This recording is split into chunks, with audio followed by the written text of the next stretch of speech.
Hello students, welcome to Faisal concepts. Students, आज की video में जो हम टॉपिक डिस्कस करने वाले हैं उसका नाम है एड्रेसिंग मोड्स।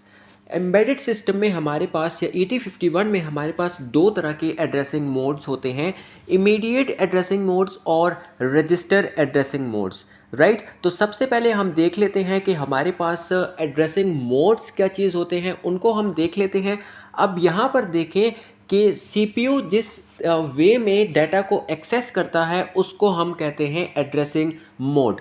अब यहाँ पर देखिए कि हमारे पास हो सकता है immediate addressing mode, register addressing mode, और यहाँ पर डिफरेंट जो एक्सेसिंग मेमोरीज मौजूद है वो है डायरेक्ट, रजिस्टर, इनडायरेक्ट, इंडेक्स्ड। ये हमारे पास एक्सेसिंग मेमोरीज मौजूद हैं। तो हम कहते हैं कि जो डाटा है या तो वो हमारे पास किसी रजिस्टर में पड़ा होगा या मेमोरी में पड़ा होगा, या तो हम उसको एज अ इंटरमीडिएट वैल्यू भी प्रोवाइड कर सकते हैं। तो अब हम आ जाते हैं कि 8051 में हमारे पास जो बेसिक मोड्स यूज़ हुए हैं वो हैं immediate and register addressing modes.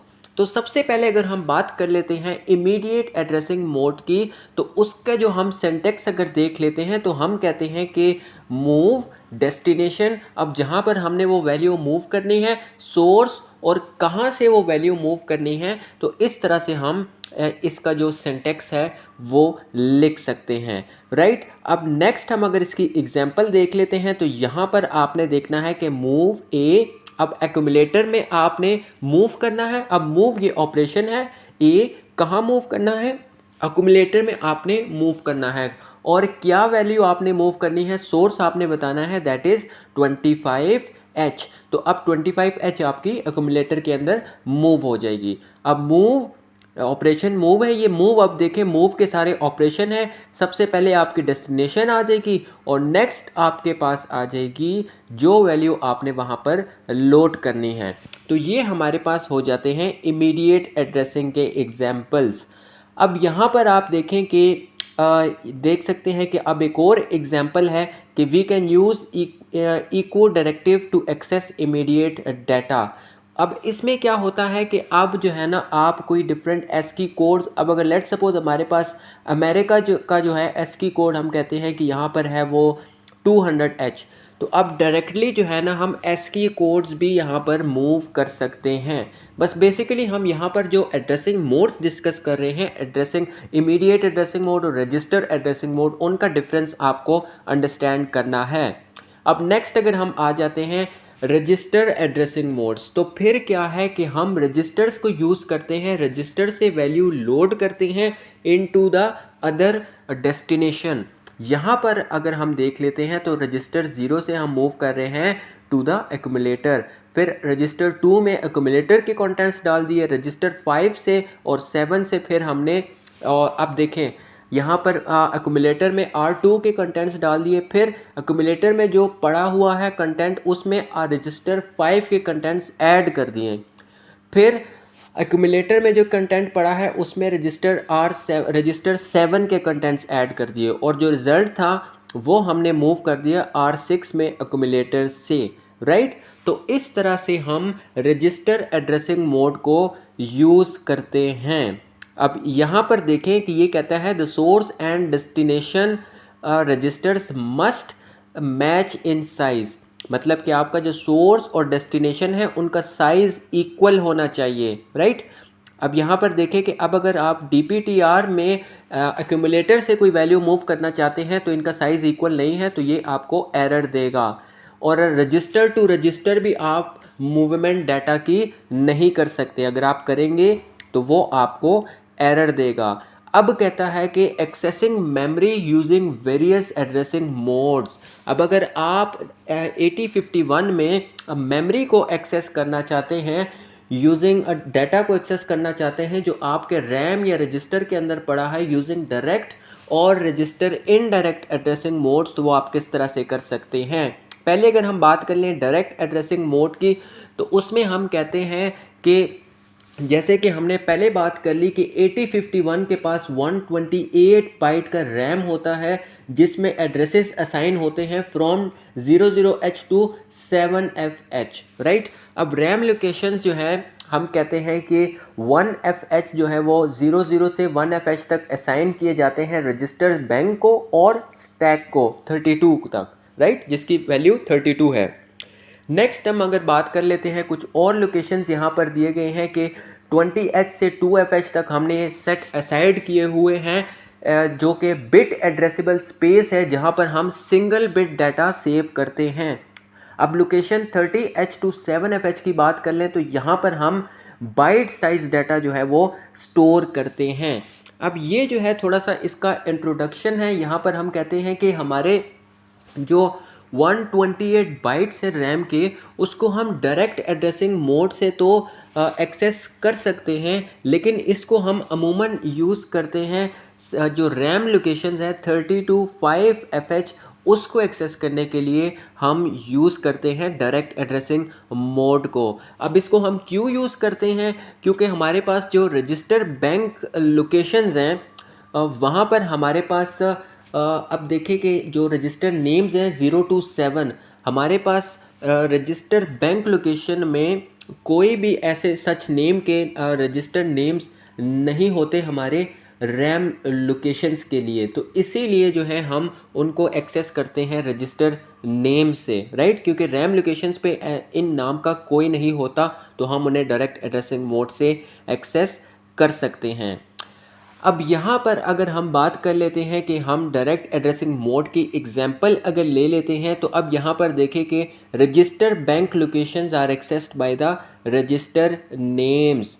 अब यहाँ पर कहता है कि मूव A, 4, तो अब 4 का क्या मतलब है कि जो रजिस्टर 4 है, अब 4 एड्रेस है, मतलब उसका रजिस्टर और 4 को ये रिप्रेजेंट कर रहा है कि 4 के कंटेंट अक्यूमुलेटर में मूव कर दो, राइट। अब यहाँ से ये कहता है कि मूव आर, अब यहाँ पर देखें कि उसके साथ ना आपने हैश नहीं यूज़ किया, तो ये मतलब वैल्यू नहीं है, मेमोरी लोकेशन है। जब आप वैल्यू करते हैं तो उसके साथ आप हैश का साइन यूज़ करते हैं। R0 में, R0 में मूव कर दो 40H मेमोरी लोकेशन के जो कंटेंट हैं वो मूव कर दो, राइट। अब यहाँ पर 56H में मूव कर दो जो अक्यूमुलेटर के कंटेंट्स हैं, राइट। नेक्स्ट हम अगर बात कर लेते हैं, अब ये डायरेक्ट एड्रेसिंग मोड हमने डिस्कस कर लिया, उसकी एग्जांपल डिस्कस कर ली, राइट। अब यहाँ पर इसकी मज़ीद एग्जांपल्स हैं कि मूव A, 4, अब मतलब R4 के जो कंटेंट्स हैं वो आप मूव कर दो A में। इसी तरह से ये बाकी सारी भी इसी की एग्जांपल हैं कि अब अगर इसके साथ हैश नहीं है तो अब देखें यहाँ पर एक हैश आ गया R2, #5, तो अब क्या है R2 में जो है #5 जो है वो मूव कर दो, राइट। अब नेक्स्ट है मूव A, 2, तो अब हैश नहीं है, तो जो 2 है दैट इज़ मेमोरी लोकेशन, कोई वैल्यू नहीं है वो। तो ये सारे हमारे पास एग्जांपल आ जाते हैं डायरेक्ट एड्रेसिंग मोड्स के, राइट। अब यहाँ पर आ जाते हैं SFR registers and their addresses. अब हम कहते हैं कि हमारे पास जो रजिस्टर्स हैं 0 to 7 और 0 to R7, वो तो हमारी 128 bytes of the RAM memory occupy कर रहे हैं, लेकिन इसके अलावा भी हमारे पास दूसरे रजिस्टर्स होते हैं जैसे कि A, B, PSW, DPTR, ये एड्रेसेस भी हमारे पास मौजूद होते हैं और इनको हम कहते हैं कि ये स्पेशल फंक्शन रजिस्टर्स होते हैं, SFR का नाम हमें इनको दे देते हैं। अब रजिस्टर A का जो एड्रेस होता है वो E0H होता है और रजिस्टर B का जो एड्रेस है वो F0H होता है। अब अगर हम SFR एड्रेसेस की बात कर लेते हैं तो SFR रजिस्टर्स में हमारे पास एड्रेसेस होते हैं between the ATH and FFH, जिनके एड्रेसेस हमारे ATH से अबव होते हैं, राइट। और अगर हम 8051 में रैम मेमोरी के एड्रेसेस की बात कर लें तो उनके एड्रेसेस होते हैं 00 से 7FH के दरमियान। तो अब हम बात कर लेते हैं कि SFR की हम कौन सी एग्जांपल हमारे पास है। अब देखें कि मूव E0H, अब यहाँ पर E0H जो रिप्रेजेंट कर रहा है वो रजिस्टर A को रिप्रेजेंट कर रहा है, उसमें हमने वैल्यू लोड कर दी 55H।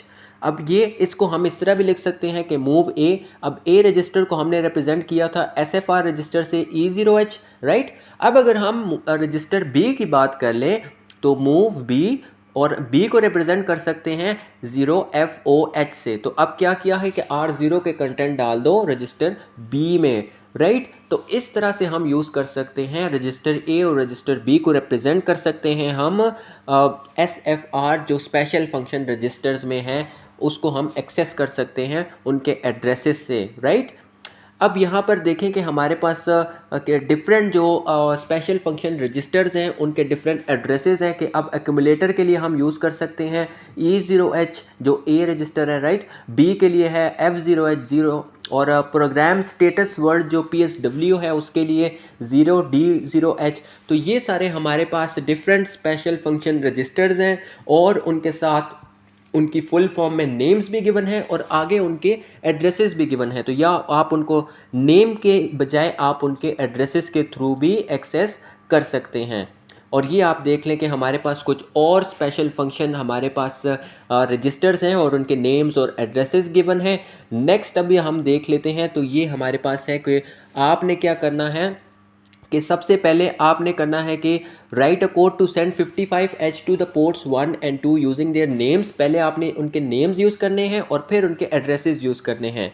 तो अब हमने क्या करना है P1 में, अब मूव ए एक्यूमुलेटर ए में मतलब डाल दो और 55 वैल्यू लोड कर दो, फिर ये वैल्यू P1 में डाल दो, लोड कर दो और ये फिर P2 में लोड कर दो। अब ये हमने उनको एक्सेस किया bye their names using their names.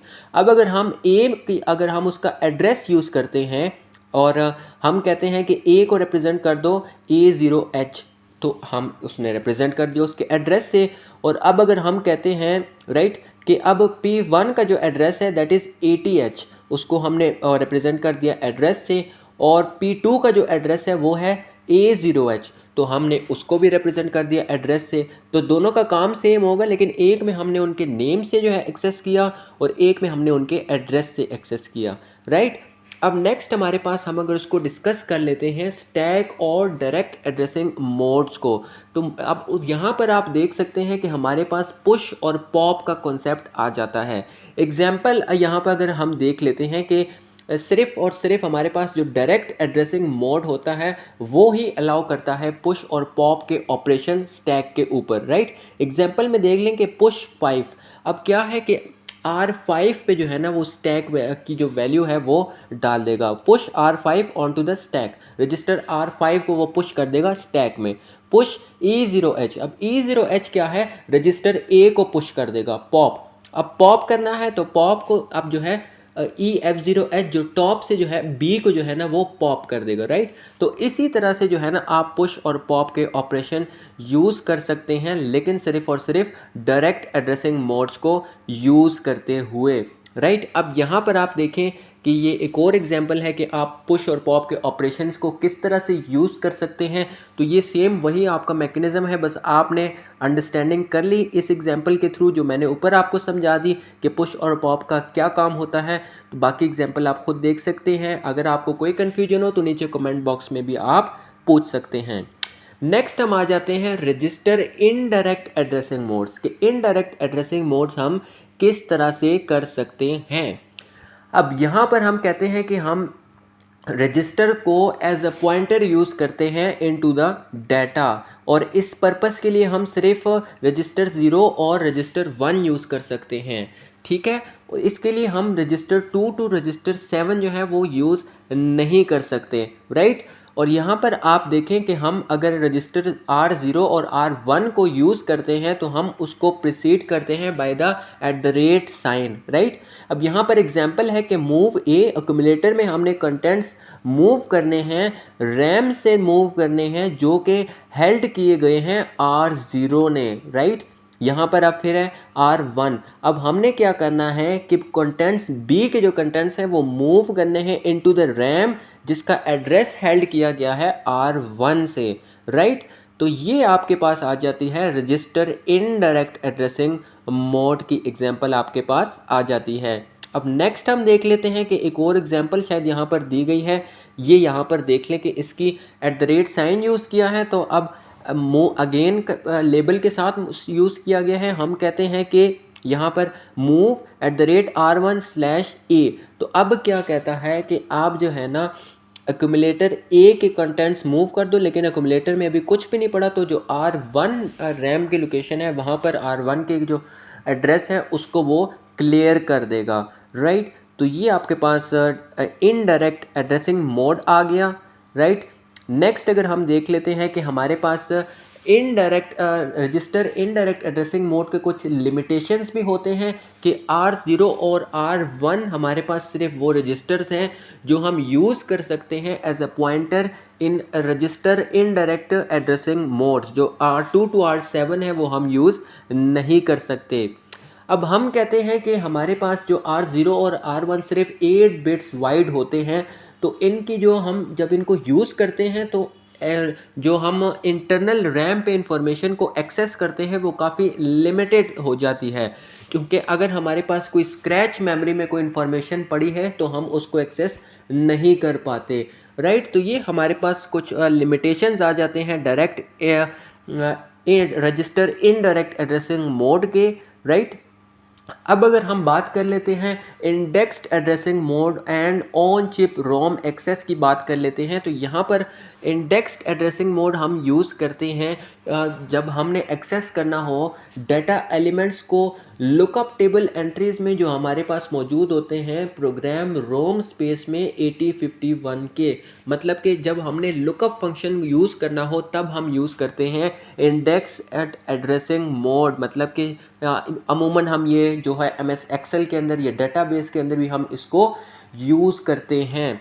और इसके लिए जो इंस्ट्रक्शन हम यूज़ करते हैं वो है मूव CA@A+DPTR। अब जो DPTR है वो 16 बिट का रजिस्टर होता है और रजिस्टर A जो है वो इसके लिए यूज़ करता है, जिससे हम एक एड्रेस बनाते हैं डाटा एलिमेंट का और ये जाके स्टोर हो जाते हैं हमारी ऑन चिप रोम के ऊपर। अब डाटा चूँकि हमारा स्टोर होता है कोड की फॉर्म में रोम के ऊपर, तो instruction move C is used instead of move where C means code. मतलब यहाँ पर जो मूव C हम यूज़ कर रहे हैं इसका C का मतलब है कोड और A का मतलब है रजिस्टर A। अब फिर हम कहते हैं कि जो कंटेंट A के जो कंटेंट्स हैं उनको हम ऐड करते हैं 16 बिट रजिस्टर के साथ DPTR, ताकि हम 16 बिट एड्रेस बना सकें जो भी हमें डाटा चाहिए होता है। तो ये हमारे पास हो गया indexed addressing mode and on chip ROM access. तो आई होप सो आपको जो हमने different register addressing mode discuss कर लिए वो आपको समझ में आ गए होंगे। अगर आपको कोई भी क्वेश्चन हो तो नीचे कमेंट बॉक्स में आप पूछ सकते हैं। अगर आप हमारे चैनल पर पहली बार आए हैं और अब तक हमारे चैनल को सब्सक्राइब नहीं किया तो नीचे दिए गए सब्सक्राइब के बटन पर लाजमी क्लिक कीजिए, ताकि हमारी हर आने वाली हेल्पफुल वीडियो सबसे पहले आप तक पहुंच सके।